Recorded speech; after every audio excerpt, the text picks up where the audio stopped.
Hello and welcome back to our last lecture on plants.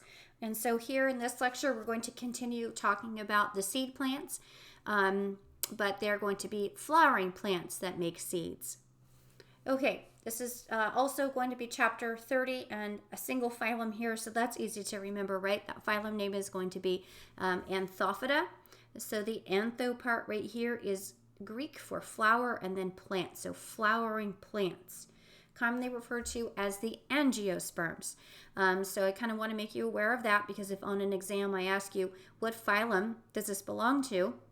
And I'm showing you a flowering plant, then you're going to tell me that that's the phylum Anthophyta, not the phylum Angiosperm, because that does not exist. Okay, so as we've been doing, we're just going to kind of follow a common theme here. Let's go ahead and talk about the derived trait, and the derived trait for this group is going to be a flower. And so the flower is an additional organ that only this group of plants have, and it is there for sexual reproduction. So as you can see here on your screen from figure 30.8, right, this is going to be a reproductive organ that has both male, it's going to be this side of the screen over here, and female, that's going to be this side of the screen over there. We're going to be using many of the same terms that we did when we were talking about the naked seed plants. We're going to be using the term pollen. We're going to be using the term ovule, but this time we're going to add one more layer to it that comes with the flower. Okay, so we have then different whorls of tissue here that are bulleted there under 2A number 3, specialized shoot with up to 4 types of modified leaves. And so these different types of modified leaves are going to make different flower parts, causing then a flower to form. And those parts are going to be called a sepal, a petal, a stamen, and a carpel or pistil. And then we're going to add the term ovary to this lecture. So I have there in your notes, part C, draw and label the flower. So if you kind of want to just go through and draw it with me, I think that would be worth your while, and that's just going to allow you to go and understand the flower better rather than if you're just staring at this screen here. Okay, so when we look at a flower, we're going to look at it in the form of what are called whorls, and a whorl is just a layer of tissue that goes around the entire flower. So as you can see here, guys, in this picture, they've cut the flower in half because we don't need to see the entire flower, right? We want to learn the parts. They've taken it and they've cut it in half. So we're only seeing, for example, half of the whorl of these orange things, but if it weren't cut, they would continue all the way around and make a complete whorl. When you talk about flowers, you're going to look then at the whorl that starts on the outermost portion of the flower, which are going to be these guys right here. And so that's the first term that's in there as the flower part. These two green little leaf-like structures are called sepals. And what the sepal does is that it encloses the flower and it protects the developing flower bud. So when I talk about this, I like to use the example of a rosebud. So maybe you guys have been are familiar with rosebuds, and before the flower actually opens, right before it blooms, you have that dark kind of green tissue on the outside. Those would be your sepals. So yes, they are photosynthetic because they are green, but they are protecting the developing flower bud. Okay, when that flower blooms, right, and it opens, the sepals are going to just kind of curl back. Sometimes they even fall off. But the point here is that they are, at this point, are now insignificant. And the next whorl of tissue, if they're present, are going to be these things here. And I've got 3 orange ones. These are called the petals. Not spelled with a D. That's a pedal on your bike, but petal with a T. Very showy structures here. And quite often when I ask students, what do you think a petal does? They'll tell me, well, it photosynthesizes. No, it doesn't photosynthesize. What the petal is there for is to attract its specific type of pollinator. Usually insect, it could be a bird pollinator, it could be a bat, things like that, but primarily insect pollinators.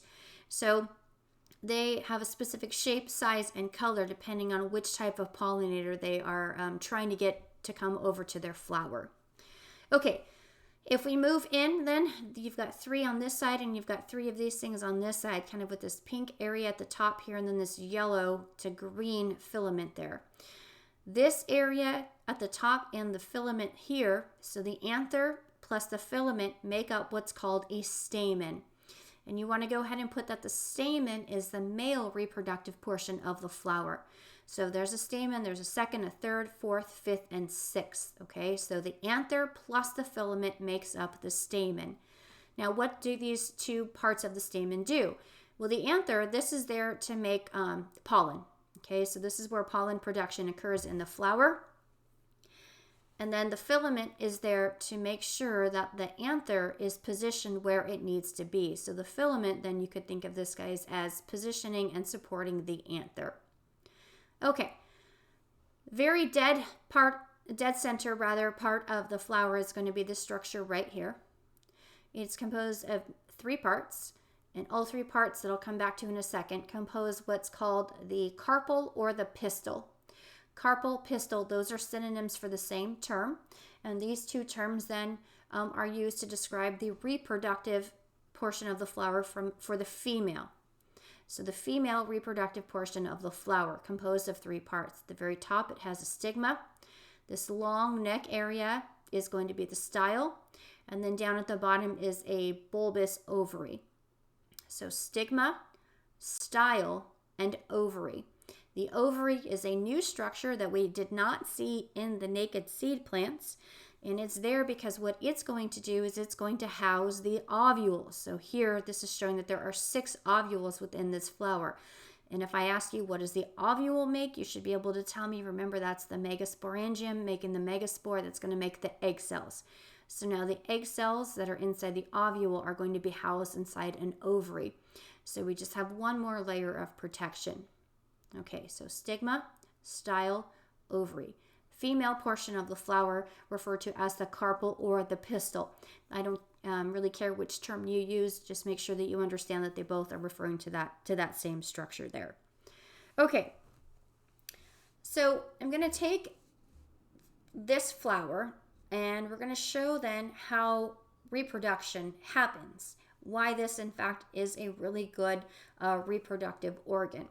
And so figure 30.12 shows then the angiosperm life cycle. Remember, this is going to be the phylum Anthophila, but commonly referred to as the angiosperms.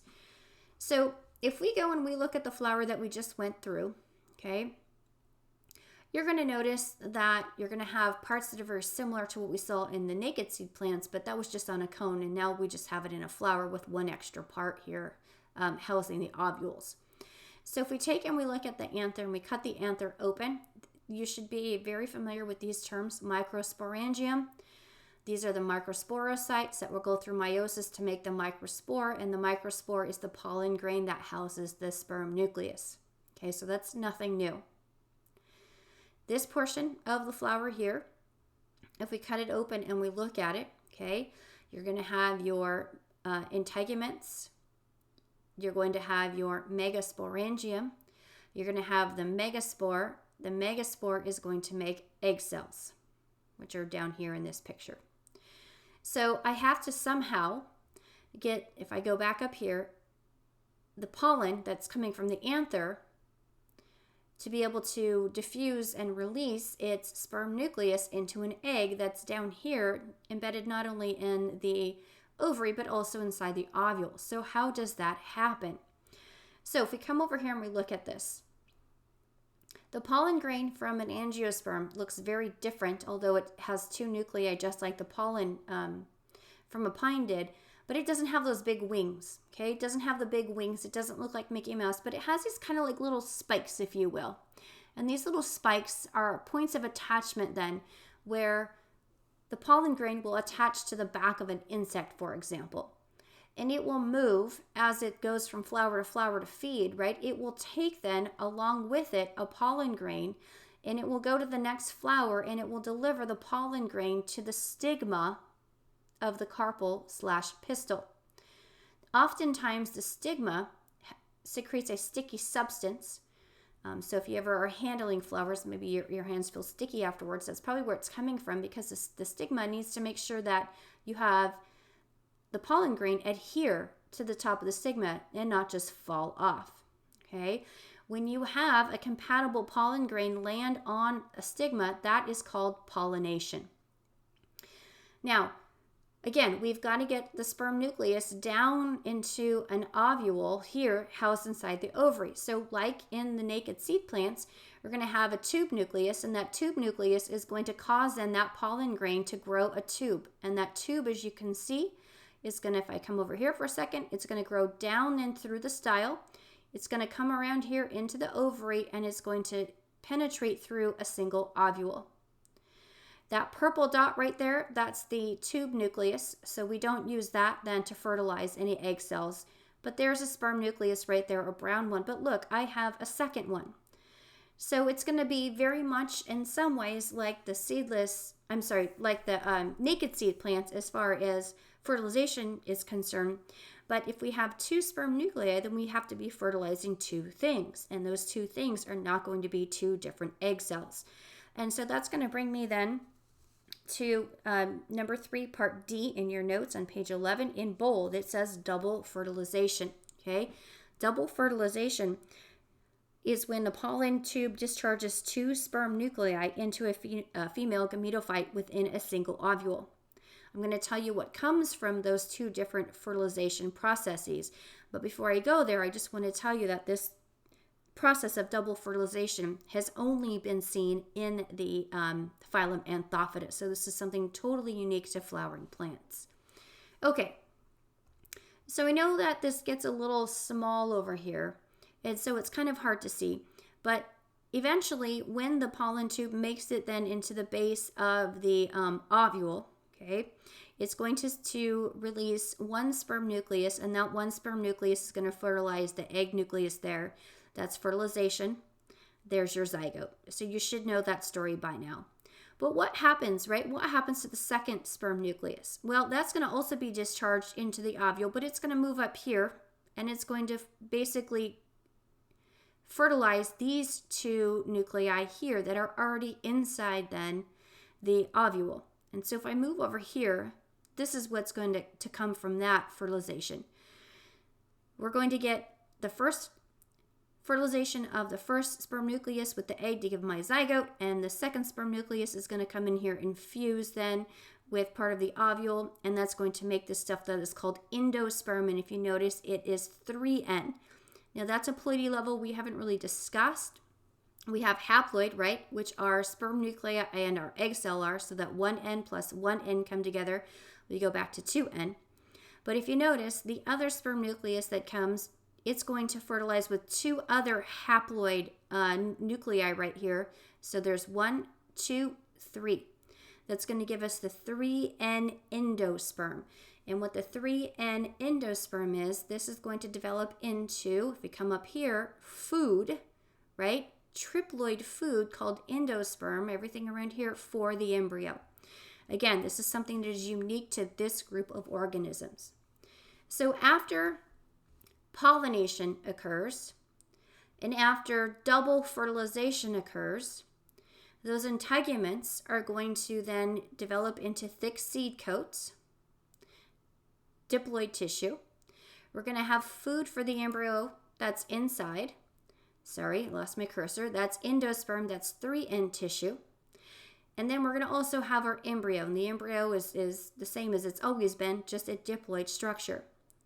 Now, my best example of endosperm that I can give you would be popcorn. So you guys have probably all have had popcorn before, and maybe you've even made the popcorn. And so when you have those little corn kernels, right, that you're going to heat up and put in oil and put butter on, and they explode, the white stuff, the fluffy stuff that comes out, the popcorn, the part that you eat that you put salt and butter on, that is actually endosperm. So when you are eating popcorn, you are actually eating triploid tissue called endosperm. You've killed the embryo, okay? That's no longer viable, but you are eating the food then that was stored inside the seed for the embryo. Now, this seed, once it's mature, will be moved away from the parent plant and will be transported either through an animal, through water, sometimes through wind.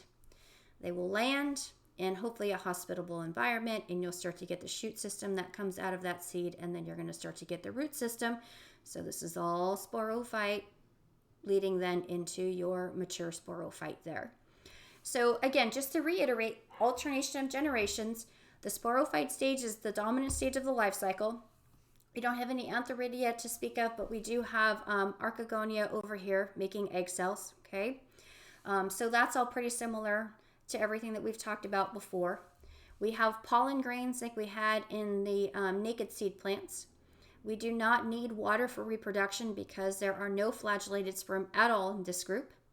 We have 2 sperm nuclei plus a tube nucleus. The tube nucleus just gets the tube to where it needs to go.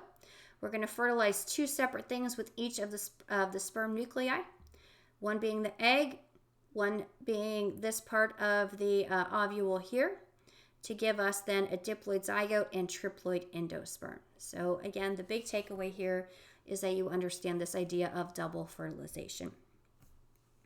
Okay. These next set of slides I put in here just to kind of break the life cycle up into stages. I'm not going to go through it because I've just gone through all of it, and it doesn't have all of the detail that the figure from the textbook does. But I think it's a good start. So allowing you to then see the stages that are coming from the flower, what their ploidy level is, what they make, what they become. Okay, pollen grain there, so that's pollination. That pollen tube starts to grow, so on and so forth. It reaches an ovule inside the ovary, and then you're going to get your zygote. But what this is missing is the endosperm, so you have to make sure that you remember that that's also occurring in addition to fertilization that's happening over here. Okay, now I mentioned in the last lecture that in order to have a fruit, you have to have had a flower. Okay, so if you go back and you look at which I'm going to do, so sorry guys, this is going to move for just a second. We go back and we look at our flower, okay? And I ask you a couple of questions about the flower, and I ask you, what part of the flower are you eating when you're eating a fruit? So for example, you were going to have a snack today, and that snack was going to be an apple. You know that when you bite into the apple, right, you're going to see that there are seeds inside of it, okay? So if you can kind of take a second and look at what structure it would be before I give the answer. When you are eating a fruit, you are eating a ripened ovary. If I ask you, well, okay, you're eating an ovary, what part of the flower then is going to develop into seeds? And so that you know that when you're eating a fruit, that the seeds are usually inside. And so you're going to tell me then that the ovule is going to develop into a seed. So my ovary develops into a fruit, and the ovules then into the seeds. If I go back to this slide here. Whoops, I'm sorry, one too far. Okay, figure 30.10 and 11. They're showing you different types of fruit and fruit variation, because you think of a fruit, you're probably thinking of something that is edible, but that is not always the case. So before I go through and I talk about these characteristics here and these different types of fruits and how they're going to disseminate their seeds, the tomato rather has an interesting history to it. So way back when, one of the very first court cases was about the tomato and whether or not the tomato was a fruit or a vegetable. So you had a tomato farmer, and he took it all the way to the Supreme Court, and you would say, well, who cares if it's technically a fruit or a vegetable?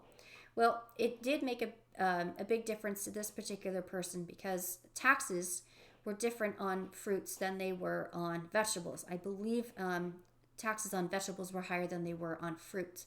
And so, of course, he wanted the Supreme Court to come back and say that the tomato was, in fact, a fruit, because if it's a fruit, then he had to pay less taxes on his income. And if you look at that picture right there, right, a tomato that's cut open, there are seeds inside of there. So, yes, the tomato is, by definition, going to be a fruit. So a fruit, guys, is a biological term. Vegetable is not. Vegetable is a culinary term.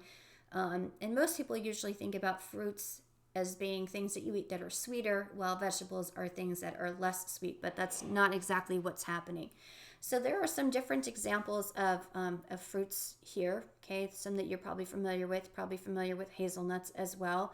And then these berries over here. So these are all going to be fruits that are going to be edible, and the design of the plant then is to have the fruit eaten so that the seed inside of it, right, can be disseminated away from the parent plant.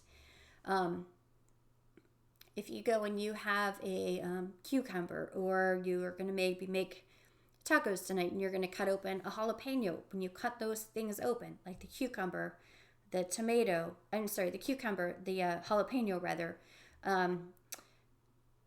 zucchini, squash, those types of things, those are all fruits, right? Because they all have seeds inside of them. But not all fruits are going to be edible.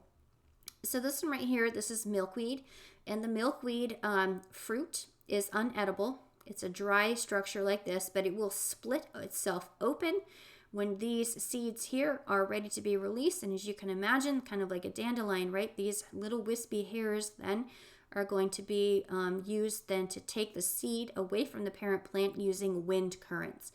So this would be edible, edible, edible. These are going to be eaten. This is going to be wind. If you look over here, some of these guys actually are going to explode. So they're going to be like a spring action where the head's going to come back and then it's going to propel forward.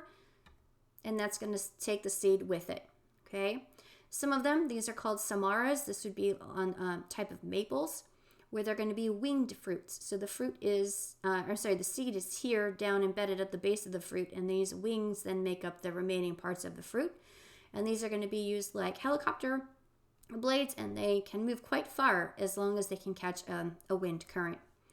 This is also going to be something that's edible. Now, this little critter right here knows which of these berries to eat based on smell and color, because when the seeds inside those fruits are mature and ready to go, what the plant will do rather is it will just flood the fruits with sugars, causing a change in color, indicating that that is a ripened fruit. So the animal could eat the entire fruit, including the seeds. But as I mentioned earlier, the seed coat is there to protect then against harsh environments. And that animal could just release then the seeds out of its waste in its own little packet of manure. This poor guy down here, this is a barb, or sometimes referred to as a cocklebur. And these are not meant to be eaten. Nothing with these spikes is probably no animal is going to come and want to eat that. But if you can see, they have these little tiny hooks on the edge of the barbs, and these are really good at attaching to fur. So this would be something that a plant would think that an animal walking by would brush up against the barb.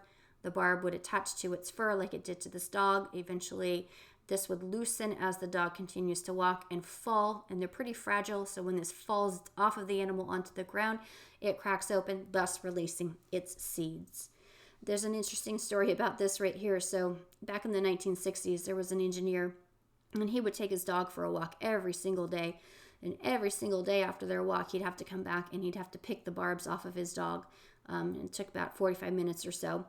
Not sure why they didn't just go a different route, but they didn't. So he did that, and then one day he decided, you know what, I'm going to look at this, and I'm going to see what the structure is and why these are attached so firmly then to the dog's fur or to the dog's coat. And he was lucky, and he mimicked that shape of the barb, and he discovered Velcro. So you can thank that engineer that took his dog for a walk every night and had to take these barbs off of the dog, using that to mimic then to make Velcro. Okay, now on the last page of the packet of notes for this unit, page 12, number 4 at the top, it says 2 classes of Anthophida, monocots and eudicots. So what we have here is a table, 30.16 from your textbook. And I have this one from the textbook, and I wanted to show some others, so I included another one here that looks just like this. That this is actually an exact replica of what you have in your lab intro PowerPoint that I put together. Let me go back to the first one. What the book is trying to show you here is it's trying to show you the difference between flowering plants, because there are at least a few 100,000 species of flowering plants, and there's no way that anybody on this planet, right, could know every single species. And so one of the goals was to try to learn about the plants by breaking those flowering plants up into 2 groups. And those 2 groups then have been labeled as monocots and the eudicots. And so if we come and we look at the terms here, they both have the term, or the root rather, cot in their names. And the cot is short for the term cotyledon, which is this right here. And so you'll want to define then in your notes that a cotyledon is just a seed leaf. So the embryo has to have a leaf, right, as it's in the seed. And it's a matter of having one seed leaf or one cotyledon or two cotyledons.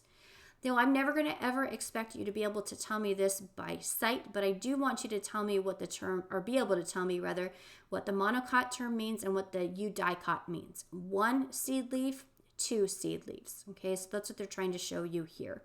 It's really easy to see the two seed leaves here in the eudicot. This is a bean seed, but it's not always so easy to make it out here, the one single cotyledon, because there's a lot of other stuff going on here, right? In a corn seed. So I don't ever bother having you guys look at those things. I'm just going to ask you to know what is what. Okay, when you are looking at the leaves of a monocot versus the leaf of a dicot, one of the things that you're going to want to look at are the veins. And if you remember, veins are made up of vascular tissues, right?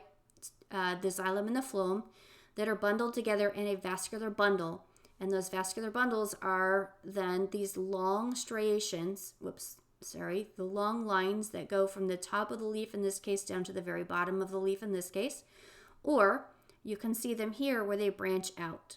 Okay, so if I look at what is called the leaf veination, so the vein pattern in the leaves, and I notice that they are just straight from the top and the bottom of the leaf without crossing at all, that is called parallel leaf veination, and that belongs to a monocot. If, however, I'm looking at this leaf and I notice that some of these are branching off and there could even be smaller ones that are crisscrossing, that is not parallel but net-like. So I would describe this then as being net-like leaf veination, and that is usually indicative of a eudicot plant. Okay, if I take and cut open a stem, right? I cut the stem from a monocot across this way in what's called a cross section, and I look at it from the top down. I'm going to notice that each one of these little circles that represent a vascular bundle, I have them in a ring around the edge of the stem and then also scattered in the center of the stem. If I do the same thing from a eudicot and I cut the stem in half and I look at it from the top down, I'm going to notice that I have only a ring of vascular bundles around the edge of the stem and I've got nothing in the center. Okay, that is what you have going on here. So here are the vascular bundles around the edge of the stem, and so that's going to be the eudicot, where in the stem for a monocot, I have vascular bundles again going around the edge of the stem, but I also have them scattered throughout the center. Okay, so that's going to be something that will be highlighted in your lab.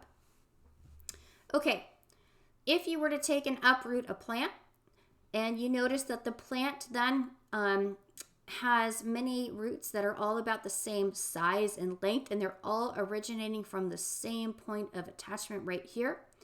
That is called a fibrous root system, and that belongs to the monocots. If you uproot a plant and it has one main root that goes down and little roots coming off of it, okay, but notice they all have different points of attachment, that is what is called a taproot. And a taproot is going to go with the eudicot types of plants. If I show you that here, this is a green onion, so maybe you're familiar with that, okay? These are all of the roots. They're all coming from the same point of attachment, and they all seem to be about the same size, shape, and length, so those are fibrous roots. Whereas down here, if I look, I've got one main root. I can see that there are some little root hairs coming off of it, but one main root right here, that's a taproot, and that's going to be your carrot. Okay, I'm not going to worry about the pollen, so you can totally disregard this column right here because we're never going to look at the differences in the pollen. The only difference in pollen that I would ever want you to pay attention to would be the difference in the pollen in a pine plant that looks like Mickey Mouse with the wings versus pollen in these guys here, the angiosperms that don't have the wings but have the little spikes to attach to their pollinators. Other than that, you do not need to know pollen characteristics between a monocot and a dicot. Okay, the last characteristic then for the monocots versus the dicots is when you look at the flowers and you're going to count the flower parts. It doesn't matter if you're counting sepals, petals, the stamen, or the pistils. You're always going to find that the flower parts are going to come in certain numbers. So if you're looking at the flower from a monocot, okay, the flower organs are usually going to come in threes or multiples of threes. That would be like 3, 6, 9, 12. If you're going to count then the flower parts from a eudicot, the numbers are going to be in 4s or 5s or multiples of. So if I look at the petals here, I have 1, 2, 3, 4, 5, 6. 6 is a multiple of 3, okay, because 3 times 2 is 6. If I come and I look at this one and I count then the petals that are these white things here, 1, 2, 3, 4, 5, that then counts for a eudicot. Now, one thing that I always ask the class is, what if I give you a picture of a plant, of a flower specifically that has 12 petals, let's say. That's not going to be very helpful to you, right? Because 12 is a multiple of 3 and it is also a multiple of 4. So in that case, that characteristic wouldn't be able to help you determine if it's a monocot or a eudicot. And so the next best thing for you to do would just be to go and look at the leaf veination, okay? Since you can just see that with the naked eye. Okay, so if I go over here to this one, basically, like I mentioned, I've recreated this table here for you, but I've done it so that it matches what I want you guys to do in your lecture and then also in your lab. So the leaf vein, macroscopically, just what does it look like? What are the veins doing? Are they parallel or are they net-like? Okay. One thing that I added that the book didn't talk about, and that's the next column here in your notes on page 12, is if I were to take a leaf and I were to cross it like this, cross-section, and then turn it and look at it, okay? What does the leaf veination look like underneath the microscope?